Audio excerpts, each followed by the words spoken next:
જો આનંદરૂપ કૃષ્ણ ના હોય તો સેવા કરતા દુઃખ ઊભું થાય, જેને સેવા કરતા સુખ મળી જાય એ આનંદ. એટલે કહેવાય ને કે સેવામાં બે વસ્તુને દૂર રાખવી, એક ક્લેશ અને એક ધુમાડો. બંને કેવા તત્વો છે કે ક્લેશ એટલે શું કે ઘરમાં અસુર એટલે પૂતનાનો પ્રવેશ થાય ત્યારે ઘરમાં ક્લેશ થાય, અને ધુમાડો એટલે શું, જ્યારે ભગવતીના દોષ દેખાય ત્યારે ધુમાડો થાય. એટલે કહું કે ક્લેશને અને ધુમાડા દૂર રાખવા. જો ભગવત સેવાનો આનંદ લેવો હોય તો જેટલો ક્રોધ ઓછો એટલે સેવાનો આનંદ. જેમ જેમ સેવા વધતી જાય ક્રોધને છોડતા જાય. મનુષ્યનો દુશ્મન કોણ? તમારો સ્વભાવ. વ્યક્તિ પોતાના સ્વભાવથી દુઃખી છે પણ આક્ષેપ બીજા ઉપર આપે છે. આપણે દુઃખી પોતાનાથી છીએ તો આક્ષેપ બીજા ઉપર કરી, તારા કારણે આવું થયું, એનો તો વાંક જ ના હોય કઈ. પણ નાનો છે એટલે સાંભળે છે અને મોટાને કોઈ કહી શકતું નથી. એટલે કહેવાય ને કે પોતાના સ્વભાવ જ, પોતાના દુર્ગુણો જ આપણા દોષિત થાય છે. આપણે આપણા પોતાનાથી દુઃખી છીએ. વ્યક્તિને બધાની કંપની ગમે છે, પોતાની કંપની ગમતી નથી. જો બધાની વચ્ચે બેઠો તો વિચારે કે ખરેખર ભીડમાંથી ક્યારે એકલો રૂમમાં જવું, રૂમમાં એકલો બેઠો વિચારે અરે બધાની વચ્ચે કથામાં ક્યારે બેસું. હંમેશા જે ચાલી રહ્યું છે એનાથી વિપરીત ગોતે એ મનુષ્ય. જે છે એનાથી વિરુદ્ધ જોઈએ. આ જે મળે છે ના, આ જમવામાં થાળી ભરીને હોય બધું છે, લો જલેબી કેમ નથી? જલેબી આપ્યો તો કીધું લો બધું છે, મથુરાના પેડા ના લાવ્યા? લો પેડા આવ્યો તો લો આ શું, બ્રજવાસીની રબડી તો બાકી રહી ગઈ. હવે જે નથી એને યાદ કરે એ મનુષ્ય. આ કથામાં બી એવું થવાનું. જો કેટલા બધા દૂર દૂરથી મહેમાનો આવ્યા છે, જે નથી આવ્યા એને બધા યાદ કરશે, પેલા કેમ ન આવ્યા? જે આવ્યા છે ને જય શ્રી કૃષ્ણ પછી કરશું, નથી આવ્યા એ કેમ ના આવ્યા એને વિચાર પહેલા ચાલે છે. જે છે ને ભોગવવું નથી, જે નથી પાસે એની ઈચ્છા રાખવી એ મનુષ્ય સ્વભાવ છે. અને વ્યક્તિ દુઃખી સ્વભાવથી જ હોય છે. એટલે કહું કે સેવા કરતા હંમેશા સ્વભાવને પરિવર્તન લાવવાનું છે. ક્રોધને છોડવાનો જ્યાં કીધું હોય ત્યાં ક્રોધ વધારે આવે. હંમેશા યાદ રાખજો, જ્યાં સેવા કરવા બેઠા ક્યાંક મનમાં ક્લેશ થવા લાગે, ક્રોધ આવવા લાગે, પછી આપણે કહીએ મન બહુ ફર્યા કરે છે. મન ફરતું નથી. જ્યાં શાંતિ છે, જ્યાં એકાગ્રતા છે ત્યાં હંમેશા વિચારો આવે જ છે. ધ્યાન કરવા બેસો ત્યાં અંદર પડેલા સૂક્ષ્મ વિચારો એ તરત પ્રગટ થાય છે. અને વિચારો બહારથી ના આવે, વિચારો અંદરથી આવે. આપણે શું માની બહારથી બધું આવે છે, બહારથી ક્યાંથી આવશે? અંદરથી પ્રગટ થાય છે. પ્રભુ સામે જે વિચારો પ્રગટ થાય છે માનો એ પણ સમર્પિત થઈ ગયા, અને પ્રભુ કે જે ખોટો વિચાર બી જો આવ્યો હશે તો એને હું સુધારી દઈશ. એ કૃષ્ણ કેવો છે? કલ્યાણકારી, બધું સુધારવા આવ્યો હોય કૃષ્ણ. કે આ જગતમાં જો અનુકૂળ શબ્દ નો એક્સક્યુઝ શબ્દ બન્યો તો કૃષ્ણ માટે બન્યો છે. બ્રહ્મ સમાન લઈને વૈષ્ણવ પોતાના ઘરમાં ઠાકોરજી પર રહી આવે, અને ક્યાં વૈકુંઠમાં, ક્યાં ગોલોકમાં, ક્યાં લીલા ધામોમાં, નંદાલયમાં રાજ કરતો એ કૃષ્ણ વૈષ્ણવના આપણા નાનકડા ઘરમાં રહી જાય છે. પછી એને પૂછીએ કે કેવું છે, કે મજા આવે છે ખરું, પણ ઘરનો સૌથી મોટો રૂમ છે ને એ તો બીજાનો છે, મને તો નાનકડી જગ્યામાં રાખ્યો છે. ત્યાં જગ્યા વધારાની હતી, કોઈને યુઝ નતો, ત્યાં રહ્યો છો. મજા આવે છે કે હા મજા આવે છે. કોઈ ફરિયાદ છે કે ના? કોઈ ફરિયાદ નથી. પછી એમ જમવાનું પાણી વાણી મળે છે? ક્યાં મળે છે ને, જમવાનું મળે છે. રોજ સવારે ઉઠે એટલે મિશ્રી, રાજભોગમાં મિશ્રી પોડાવે તો મિશ્રી, બીજું કંઈ વધારે મળતું નથી. કે આ પછી આપણે પૂછીએ કે ઘરમાં બધા મિશ્રી પડે છે? કે ના હો, નાનો બાળક કેવો હોય ઘરમાં, તમે કોઈ તારે ખાવા નથી, ચાલતો ચાલતો રસોડામાં આવે અને શું બને છે એને ખબર પડી જાય. અંતર્યામી સમસ્તાનામ, એ કૃષ્ણ કેવો અંતર્યામી છે. શું તળી રહ્યા, શું બનાવ બધીને ખબર છે, પણ કઈ બોલતો નથી. પૂછ્યું પ્રભુ કેમ નથી બોલતા? ના, મારો સ્વભાવ છે, ભક્ત જેમ રાખે એમ રહેવા તૈયાર છું. નો એક્સક્યુઝ. કોઈ કમ્પ્લેન નથી કરવી. આપણને કમ્પ્લેન હોય કે મારો રૂમ આવો છે, મારો તેવો છે, અહીંયા ઠંડી છે, અહીંયા ગરમી છે, અહીંયા આવું છે, અહીંયા એ જીવ હંમેશા ફરિયાદોની વચ્ચે રહે.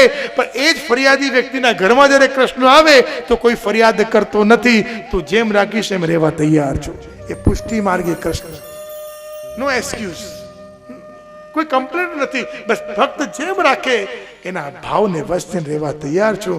શ્રી મહાપ્રભુ કહે ને, પ્રભુ હવે ભક્તના ઘરમાં જવાનું છે, એટલે બસ એ જેમ રાખે એમ રહેવાની તૈયારી રાખવાની છે. એક કન્યાના લગ્ન થાય, નામ બદલાય, અટક બદલાય, ઘર બદલાય, પરિવાર બદલાય, વ્યવહાર બદલાય, આખા દિવસની આજીવિકા, આખા દિવસ શેડ્યુલ બધું ચેન્જ થઈ જાય છે. એમ કૃષ્ણ જ્યારે તમારા ઘરમાં આવે છે, એમ નવી કન્યાનું આખું કેમ શેડ્યુલ બદલાઈ જાય, એમ કૃષ્ણનું શેડ્યુલ, એનો આખો વ્યવહાર પણ બદલાઈ જાય છે તમારી માટે. એટલું અનુકૂળ થઈ જાય છે. છતાં આપણને કોઈ કે સેવા કરવી તો છે, બાબુ બીક બહુ લાગે છે. જે કોઈ ફરિયાદ કરતો નથી, જે તમે રાખો એમ રહેવા તૈયાર છે, જે તમારથી ઉઠીને એમ બી નથી કહેતો કે આખા ઘરને ચા પડાય, હું તો બાકી રહી ગયો, કોઈ નથી કઈ કહેતું, છતાં આપણે કે મને સેવા તો કરી છે પણ બીક બહુ લાગે છે.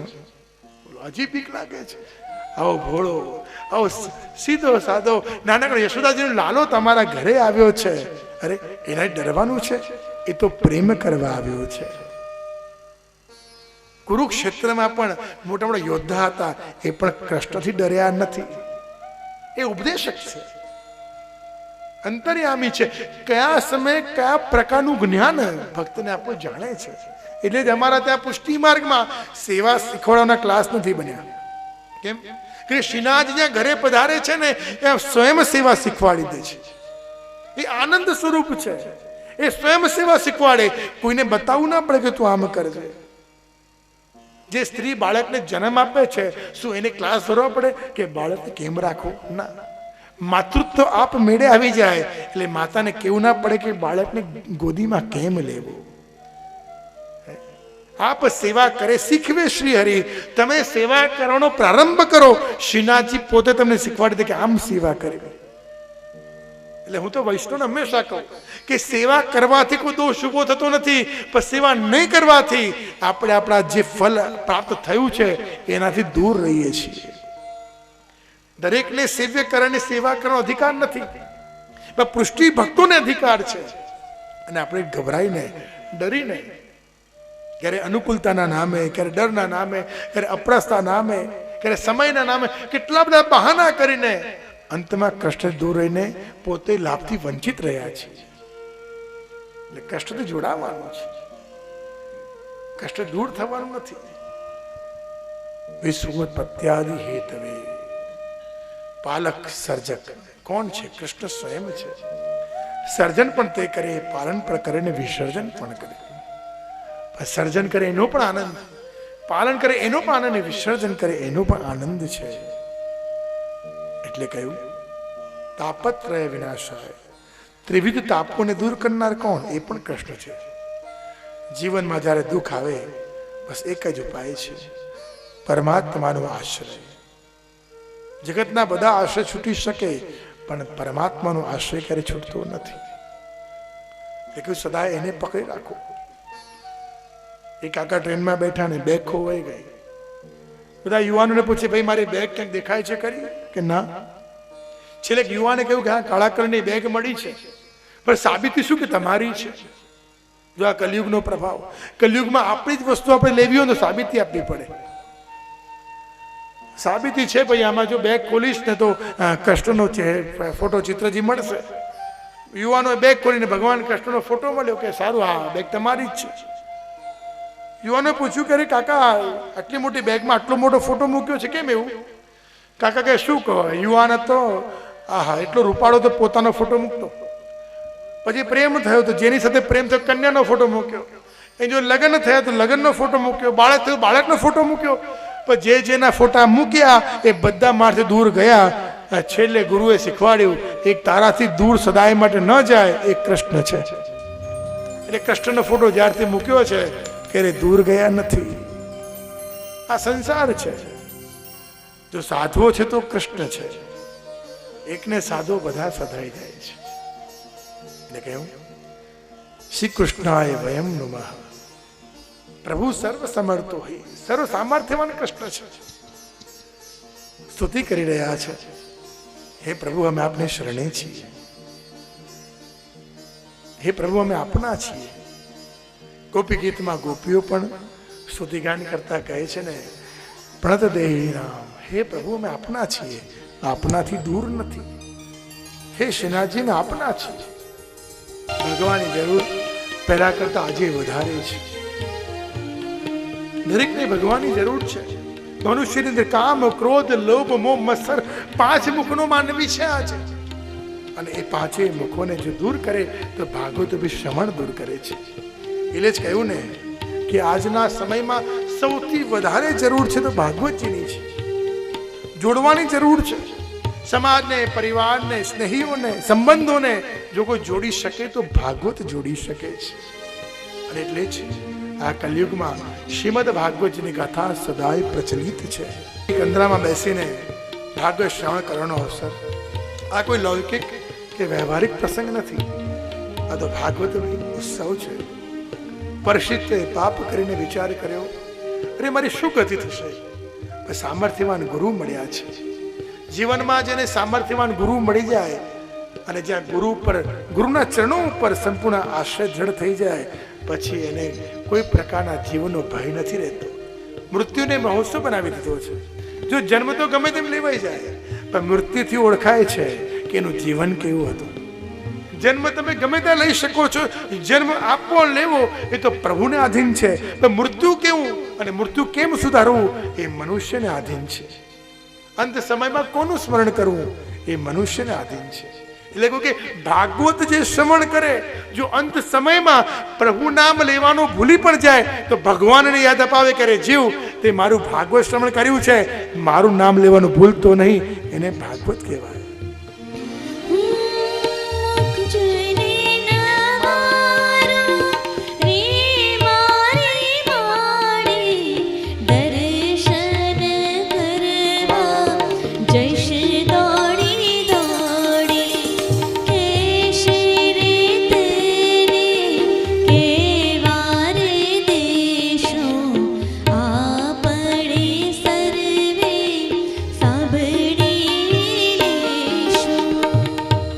મહાપ્રભુજીએ ભાગવતજીને પ્રમાણ માન્યું છે. સ્કંદે, પુરાણે, શબ્દે, શ્લોકે, ગીતેમ એક શબ્દમાં 7 પ્રકારના વર્ણન કરીને શ્રી મહાપ્રભુજી ભાગવતજીને પ્રમાણરૂપ માને છે. એટલે જ મહાત્મામાં કહ્યું ને કે મહાત્મામાં પદ્મ પુરાણના 6 શ્લોકો, સ્કંદ પુરાણના 6 શ્લોકો એ ભાગવતજીનું મહાત્મા પ્રગટ કરે છે.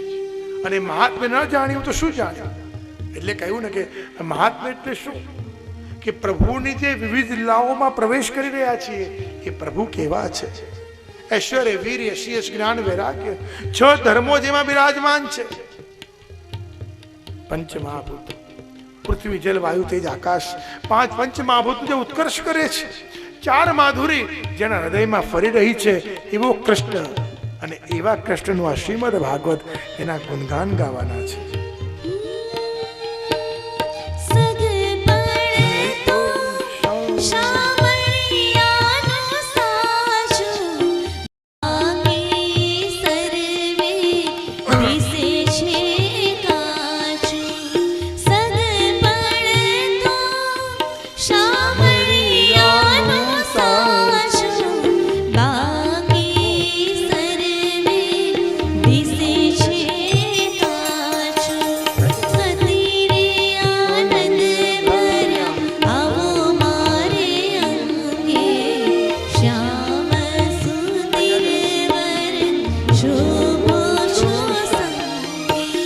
સૌ પ્રથમ મહાત્માનું ગાન કરવામાં આવ્યું છે 3 શ્લોકો દ્વારા અને 6 અધ્યાયો. પદ્મ પુરાણના 6 અધ્યાય દ્વારા મહાત્મા જ્ઞાન કરાવ્યું. શ્રી મહાપ્રભુજી આજ્ઞા કરે છે ને કે મહાત્માનું જ્ઞાન કરવાથી ભાગવતને સમજવાનો વિવેક આવે છે. જો વિવેક નથી તો બધા શૃંગાર ખોટા થઈ જાય. એટલે વિવેક અતિ જરૂરી છે. તમે શું શ્રવણ કરી રહ્યા છો એનું મહાત્મ્ય એ પદ્મ પુરાણના 6 અધ્યાયો તમને બતાવે છે. આ પ્રસંગ આવે ને કે એક ધોબી બહુ ગરીબ હતો અને મહાત્માજી ધોબી પાસે ગયા, શું છે ભાઈ તું કેમ દુખી છે? કે જે બહુ ગરીબ છું, તકલીફમાં છું. તો કઈ વાંધો નહીં. મહાત્માજીની ઝોલીમાં પારસમણી હતો, પારસમણી ધોબીને આપ્યો ને કેટલા દિવસ સુધી ધોબીને જોયો. એક દિવસ ધોબી મળ્યો. મહાત્મા કહે, અરે ધોબી તું તો હજી ફાટલા કપડા ફરે છે, મેં તને પેલું આપેલું એ ક્યાં ગયું? તો કે હા અરે મહાત્માજી તમે તો મારું કામ કર્યું. કે તમે જે પથરો આપ્યો હતો ને, હું નાહવા બેસું ચિંતાથી સુધી ઘસું, રોજ શરીરે ઘસું છું ને બધો મેલ નીકળી જાય છે. મહાત્માજી કહે છે પથરો નથી ભાઈ, એ તો અરે પારસમણી છે, રત્ન છે, તું કેમ ભૂલી ગયો? ધોબી કહે છે ભાઈ મારામાં ક્યાં જ્ઞાન છે, તમે એમને આપ્યું. જો મહાત્મા સમજાયું હોત તો એની કદર કરત, મહાત્મા ન સમજાયું એટલે કદર ન થઈ. એટલે ભાગવતનું મહાત્મા સમજાવવામાં આવે છે. પદ્મ પુરાણના 6 અધ્યાય દ્વારા જે ભાગવતનું મહાત્મા સમજીએ તો સમજાય કે ભાગવત કેવું છે.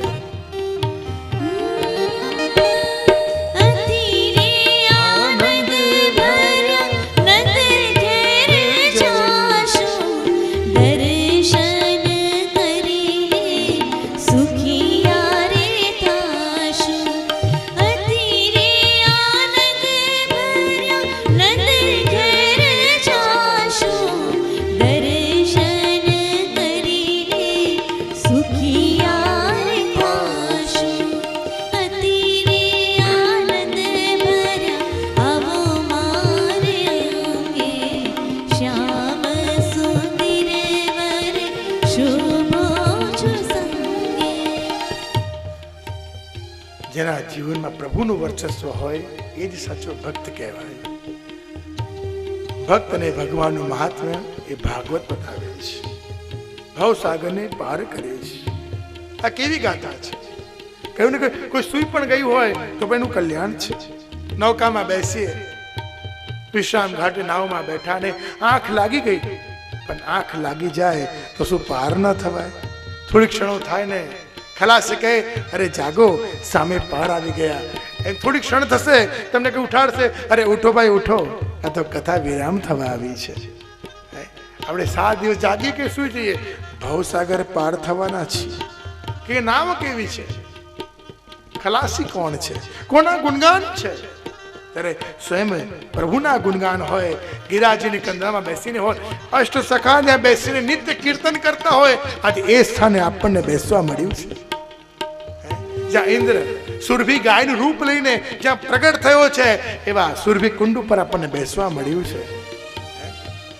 ઇન્દ્ર દમન, નાગ દમન, દેવ દમન ત્રણેય શ્રીનાથજીના સ્વરૂપોના નિત્ય દર્શન થઈ રહ્યા છે. અને આજે તો એ ગિરિરાજ બાવા ઉપર એ કૃષ્ણ કહે કે હજી ગિરિરાજ પર્વત છોડીને આ તો મંડપમાં આવ્યો છું, કે દૂર દૂરથી મારા અમદાવાદથી, મહેસાણાથી, હારીસથી, રાધનપુરથી, ક્યાંથી અહીંયા સુધી વૈષ્ણવ આવ્યા છે. એ બધાને મળવા માટે આજે મંડપમાં પ્રવેશ કર્યો છે.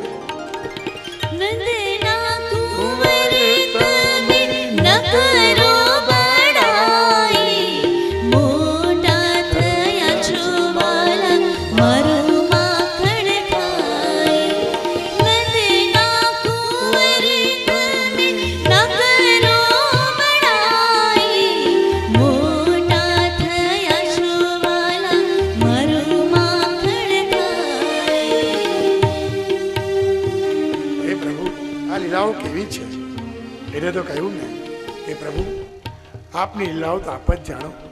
ગોપી મટકી ભરીને જાય, પ્રભુ મટકી રોકે છે. અરે ગોપી ક્યાં જાય છે? અરે પ્રભુ ગોરસને જઈ રહી છું. અરે ગોપી રોકાઈ જા, આ ગોરસ તો મારું છે. કે તમારું ક્યાં થયું? કે આ વૃજ મંડળ છે ને એનો કુંવર તો હું છું.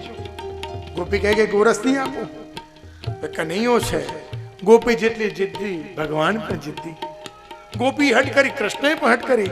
આખીરે ગોપી ગોરસ આપવા તૈયાર તો થઈ, પણ શરત મૂકી છે. શું શરત મૂકી? પ્રભુ આખી ગોરસ ભરેલી માટલી તમારી, પણ એક વચન આપો કે તમે થઈ જાઓ સદાય માટે અમારામાં. અને પ્રભુ વચન આપ્યું, ગોપી આ માટકી મારી થઈ ગઈ ને હું સદાય માટે તારો થઈ જાઉં છું. એમ આ ભૂમિ કેવી છે? પ્રભુને પોતાના બનાવવાની ભૂમિ છે, પ્રભુના થઈ જવાની ભૂમિ છે. કહેવાય કે ધ્યેય અને ધ્યાન જેનું એક થઈ જાય એને કૃષ્ણ મળી જાય છે. જો ધ્યાનમાં કૃષ્ણ છે, ધ્યેયમાં કૃષ્ણ છે, તો પછી કૃષ્ણ તમારી સાથે છે. જેને કૃષ્ણને સાધ્યા હોય એને શું જોઈએ? દુર્યોધન છે સેના સાધે, અર્જુન કૃષ્ણને સાધે. યાદવો ને શંકા જાગે તો કોઈને પણ પ્રશ્ન પૂછી શકે, પણ અર્જુનને શંકા જાગી તો કૃષ્ણ પાસે ગયો છે. દરેકના જીવનમાં શંકાઓ તો છે જ, દરેકના જીવનમાં પ્રશ્નો છે. એનું સમાધાન ક્યાં મેળવાય છે ને, મહત્વ એનું છે દરેકના જીવનમાં. અને દરેક પ્રશ્નનો આન્સર, દરેક પ્રશ્નનો ઉત્તર, દરેકનું સમાધાન એ ભાગવતજીમાં છે. નાનકડા બાળકથી લઈને વડીલ સુધી કોઈના પણ મનમાં કોઈ પણ પ્રશ્ન જાગે તો સમાધાન ક્યાં છે? ભાગવતજીમાં છે. મંગલમ ભગવાન વિષ્ણુ મંગલમ કણોત્પજ. એટલે કહ્યું કે મંગલાચરણ છે. એટલે આવો શ્રીમદ ભાગવતજીમાં પ્રવેશ કરીએ. પ્રથમ શ્લોકનું મહાત્મ્ય જ્ઞાનનો શ્લોકના ગુણગાન કરીએ કે પ્રભુ કેવા છે, પ્રભુના ગુણગાન કરવાના છે. સમય થયો છે તો પ્રભુના આ ગુણગાન કરીને મહાત્માના શ્લોકોનું વર્ણન કરીને આપણે ભાગવતજીમાં પ્રવેશ કરીએ. બોલીએ શ્રી ભાગવત ભગવાન કી. સચ્ચિદાનંદ રૂપાય વિશ્વોત્પત્યાદિ હેતવે તાપત્રય વિનાશાય શ્રી કૃષ્ણાય વયં નમઃ. શ્રી કૃષ્ણાય વયં નમઃ. શ્રી કૃષ્ણાય વયં નમઃ. પ્રભુના સ્વરૂપ સામર્થ્ય અને સ્વભાવનું વર્ણન છે. રૂપાય પરમાત્મા કેવા છે? સુંદરાય. જ્યાં જગતની સર્વ સુંદરતાઓ ફીકી પડી જાય એવો સુંદર કોણ? કે મારો કૃષ્ણ છે.